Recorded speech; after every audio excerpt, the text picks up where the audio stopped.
Yes, one is always close to tears in these situations. There's no question of that. But I'm rather hoping I'll be able to keep the emotions reasonably in check. And most importantly of all, I hope I'm going to see in my final game Crystal Palace give the same sort of performance that they've done in the last two games against Villa and Arsenal. I think we've been really good.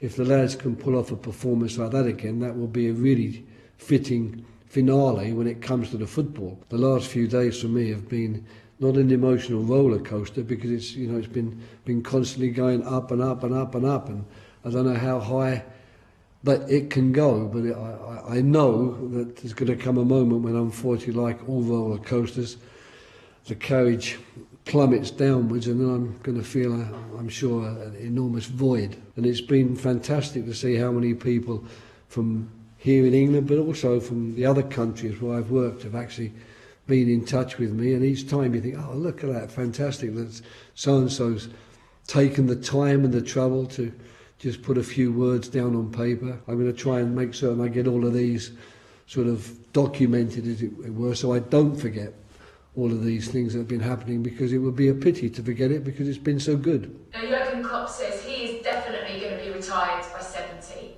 There's no doubt about it, he says. I wonder if you were saying the same at his age. No. I mean, the first retirement age, which was mooted by Bob Houghton and myself in the early Sweden years, was 40, and then that got to 60 eventually when I left Finland, and here I am 14 years later still doing it, or just about to stop doing it. But he's a wise man, Jurgen Klopp. He's not only a good manager, he's a wise man. Does it feel like a lifetime ago since you were at Liverpool?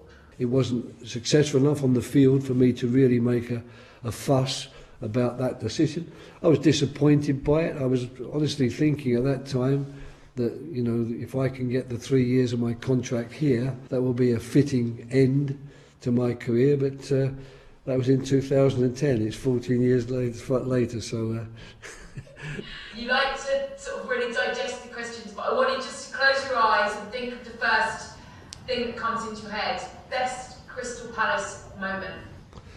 Oh, I would say it would either be Wednesday evening at the game, or this morning in front of the players when they made their presentation. They're the two occasions. I don't want to categorise them as one and two. They're the moments which will live with me for life. In your 45 and a half years, one game you wish you could relive because it was so fantastic? Another very, very difficult one, but I suppose you probably have to go to the Fulham saga, really, because it was a saga. So I suppose if I had to pick one game amongst those, it would be the Juventus one. That's the one that everyone mentions and constantly reminds me of. So the good thing about that, people have got such good memories of that game that anything I've forgotten, they'll be able to fill in for me. And one that you would like to play again, one that got away? Well, there's been so many, but the most obvious one is the last England game against Iceland, because we didn't look as though we were going to produce that sort of performance and go out of the tournament in that way. In fact, we were feeling pretty good about ourselves and thinking we could get to France, play them in the next game and reach the final. But so that, of course, would be the one that you'd like to replay again. The most naturally gifted player that you coached? Oh, I couldn't answer that question. There's been so many. Amusing story once when Bob Hodgson phoned me many years ago. I think I was working in Italy at the time, and I think he would probably been at Newcastle, and he said to me, "I'm looking. You see a lot of players around Europe." He said, "I'm looking for a midfield player. Have you got any ideas? Anyone you've seen that you'd like the look of?" So of course, naively, I said, "Well, Bobby, what sort of midfield player are you looking for? You want someone who's defensive. You want someone who's going to get on the ball and make the team play. Are you looking for someone who can get forward and score you some goals? What sort of player are we talking about?" He said, "Well, I want one really like I was." He said, I could do all of those things. And I remember saying to him and laughing, saying, "Well, I remember that, Bob, and you're right, you could, but they don't make them anymore. So now you've got to decide." And that's why I can't possibly decide. If you even ask me who's the best midfield player, I'd have to say, "Well, what sort of midfield player are we talking of?" And I still wouldn't answer the question anyway. I wondered if you'd sort of spent time with Sir Alex, and the other one is Arsene Wenger, because for them it's just in their blood, isn't it? They got up every day. Do you remember the last day that you woke up and didn't think about football? No, I mean, it's strange you mentioned Sir Alex, really, because I texted him it seems like weeks, but it's probably a couple of months ago, and I didn't get an answer, which struck me as surprising because he's the best person I've ever come across in terms of answering texts. You know, it's almost as soon as the text reaches him, he's able to answer it. It just suddenly occurred to me that I wonder if he's changed his number. So in actual fact, Doug Friedman gave me his new number today, so I will definitely speak to him.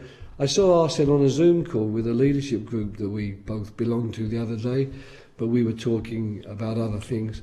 I don't put myself in the same category as those two. You know, I don't regard my career as being comparable to what Wenger did at Arsenal and what Ferguson did at Manchester United. I've always wanted to step aside, to step back, to step down from this job, but I've never wanted to do it without fanfare. Right, after 45 and a half years, this is the last you'll see of me. I know from speaking to Sir Alex, you know, quite a lot when he left Manchester United. I think he'd never been busier in the first year or two after leaving Manchester United as he was then, and he was, you know, he wasn't just keeping himself occupied, he was actually working far too hard.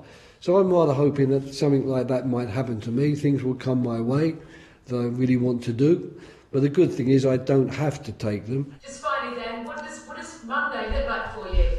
I mean, I don't know. You've got a fence to pay, a book to read, you're off to the theatre, you can have a nice long lunch on the river. I think you've probably given me 3 or 4 alternatives there. All of those sounded quite good. So it'll be something along those lines, and it's good in a way that we're going into an off-season, so I'm not going to be sort of bombarded every day by lots of football news which might compound any feelings I have. The world of Premiership football is going to sleep for a few weeks before the Euros start, so I'll take that opportunity to hibernate as well for a few weeks at least.